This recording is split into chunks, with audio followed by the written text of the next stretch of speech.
Biak uretan murgildu ziren txikitan itxasuko urtipula elkartean eta biek amets bat beteko dute.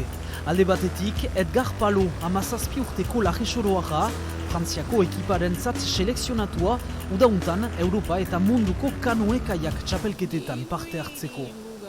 Nik maitu dudana kaiakan da urarekin pixkat jostatzea eta gero lagunekin ere momentu gozoak pasatzea. Kompetizioa hainiz maite dut ere. Biharko kaiaklarien gunean formatua pauen Edgarrek junior mailan Frantzia ordezkatuko du beste 10 bat kaiaklarirekin, entrenamendu fisiko zorrotza segitzen du 15 bederen haste guziz.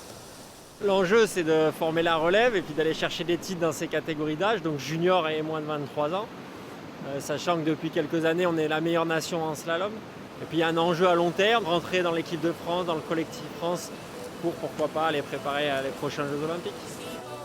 Bere aldetik, Elorri Erdoiz, 21 urteko espeletarrak Belgikaren kondu parte hartuko du txapelketetan, itxasuna teka gaitzen kausitu dugu entrenamenduan.